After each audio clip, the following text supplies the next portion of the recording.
Hi, creative friends. This is Freya, and thank you so much for being here. So, this is part two of using linear tools to create our first layers. I allowed it to completely dry and I left it alone for a few days. And now I'm going to get out my viewfinder and just see what's going on, what I want to keep, and what I want to cover up.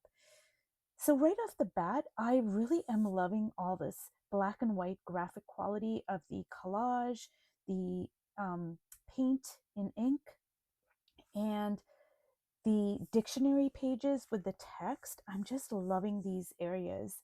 And I really want to retain all of those or most of those if I can. Now, I'm loving the Stabilo marks, the circular part of this, but I don't know. I'm not really feeling the color.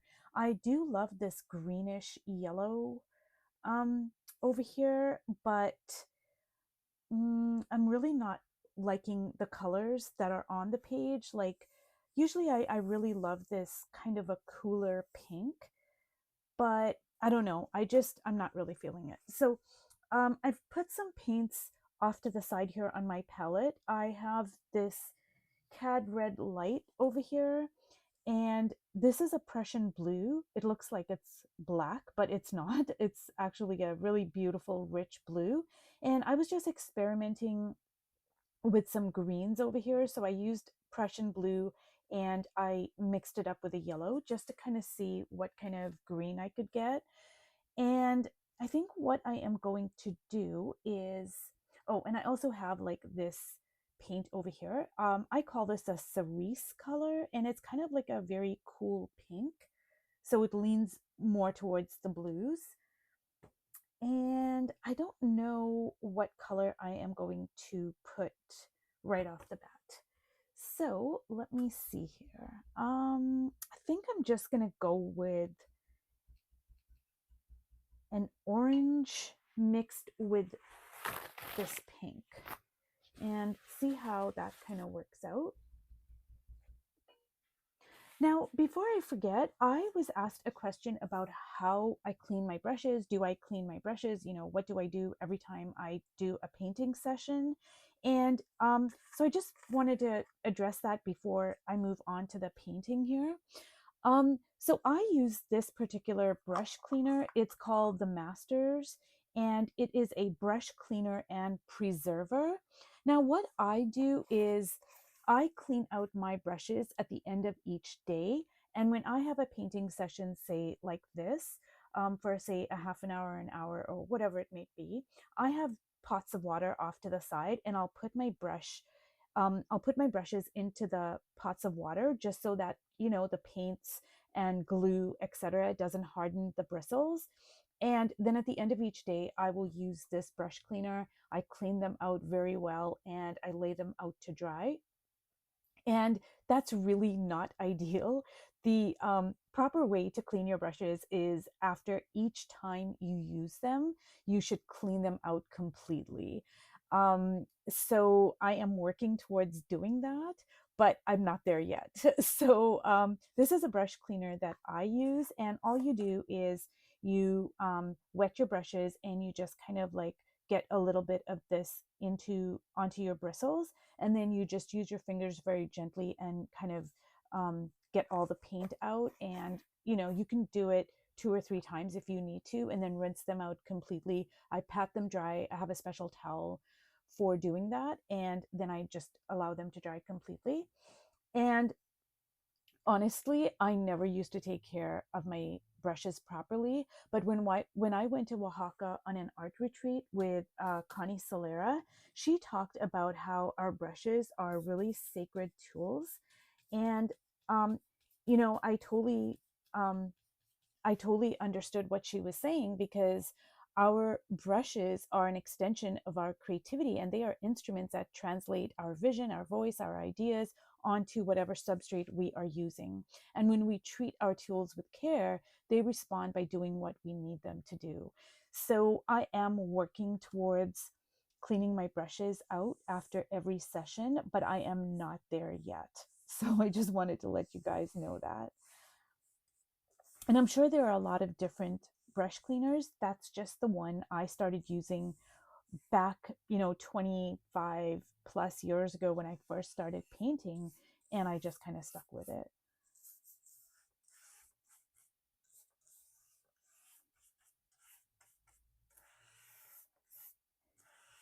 So I'm just following these circles, but I am just like adding this delicious orange mixed with this kind of fuchsia color. And I did get this fuchsia color paint from Oaxaca, and it's almost gone. I mean, I have a little bit, probably 20% of the bottle, and I'm trying to make it last. But I also have a heavy hand with my paint. Like when I want the color, I want the color, and I want it like, in the proportion I want it in. Now I am going to use my fingers, and I did apply my Art Guard, the cream, like it's a barrier cream. So what I'm going to do is I am going to, I'm just going to like use my fingers to kind of blend this.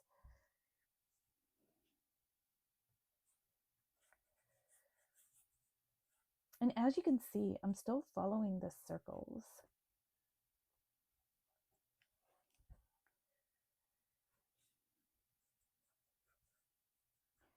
And so what I want to retain, I don't know if I can or not, but I hope that I can retain like over here and just that very graphic quality. I just love it. And when you juxtapose like this kind of linear raw quality with lush paints, it really makes for an interesting page because, you know, they're so different. Like, this thick application of paint next to like this very kind of raw look, it just makes for so much interest and texture. And I really want to keep that.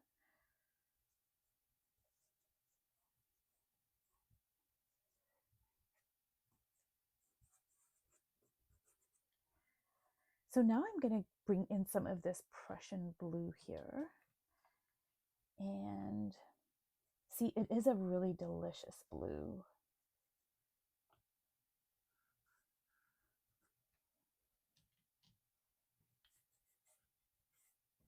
I think this was the blue that Van Gogh used for Starry Night. If you needed an extra reason to try out Prussian blue, I absolutely love. It's just got like this really mysterious, rich, moody depth to it.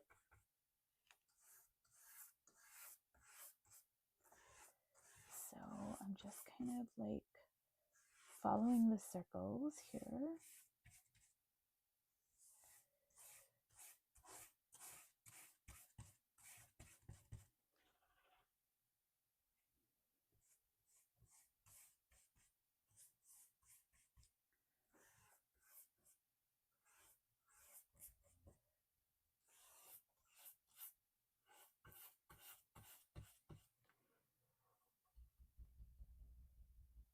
Now I'm gonna drag some of this chalk paint, like just gonna drag it through there, and I am going to get some of this yellow.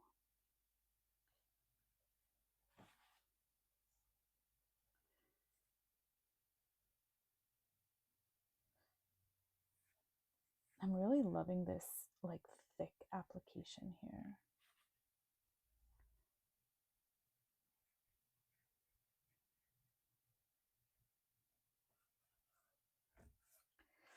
Okay, so now what I'm going to do is I am going to start working on some of these other parts here, like beyond the circle. And I think I want to, I'm really loving this green actually. I don't really remember. I know I mixed it up with a yellow. I'm pretty sure. I think I mixed up this green. I don't think I got it out of a bottle. So I think I'm just gonna, ooh, that is a delicious, it's like a canary green.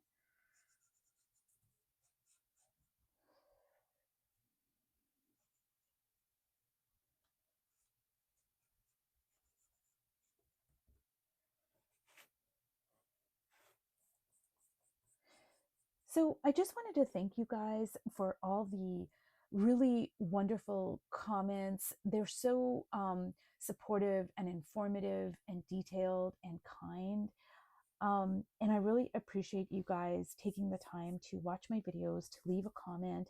And, I just wanted to tell you guys that, like, if I do something that you guys don't like just say it's a color palette or a technique or whatever, that is a really great learning tool as well. Because now when you go to your painting and your art practice, you will know, hey, I definitely don't like that color palette. I definitely don't want to use that technique.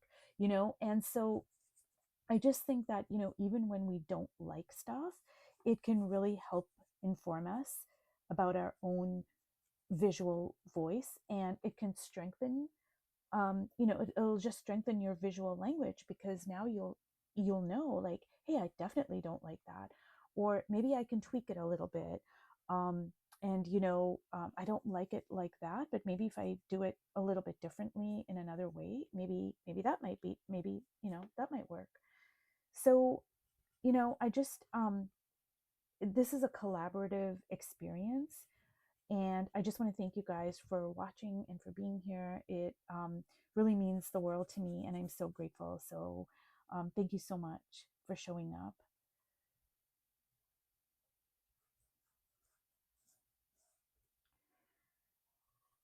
So, I'm still just really drawn to these parts over here.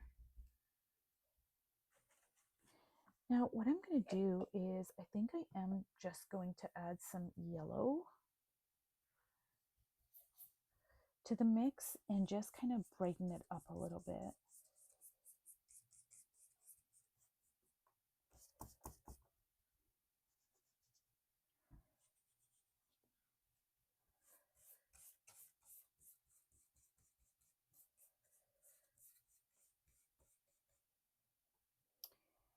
And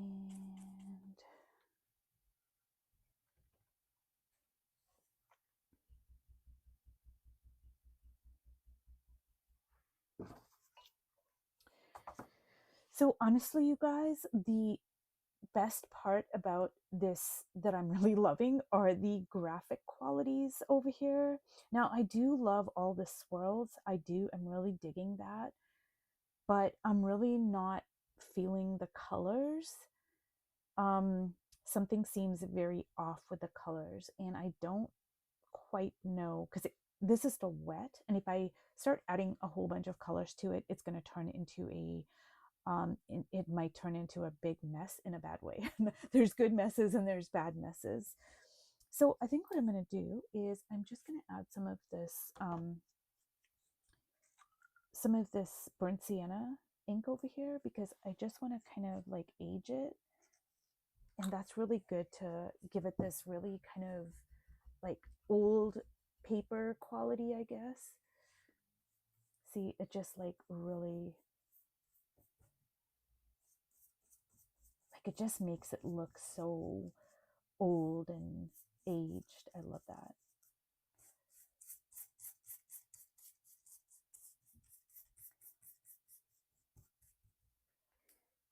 So let me see here. I think I'm gonna, since I do have my Prussian blue out, and I do love Prussian blue, I think I'm just gonna kind of like add it over here and get rid of all the white of the page. Well, not all the white, but a lot of the white, because I do want to retain some of the white through to the end if possible.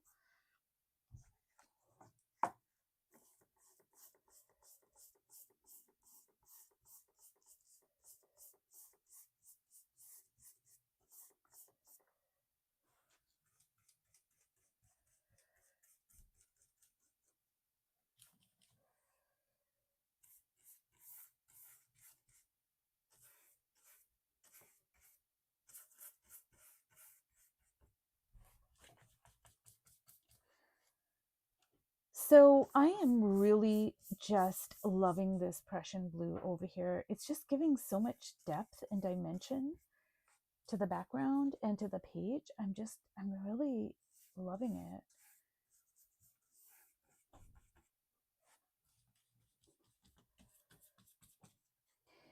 And I'm going to bring some of it in here.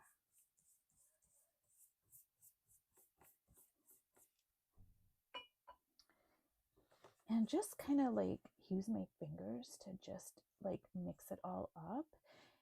And I think what I'm going to do is just let it dry completely and then come back to it. But I'm going to bring it up closer so you can see. Now, there's a lot of this that I'm not really liking. But this is still my first layer. So, I'm just going to go with it and let's just see where it goes. I have no idea. So, we'll go on this journey together. Anyways, if you've watched all the way to the end, thank you so much. And I will see you in my next video. Bye.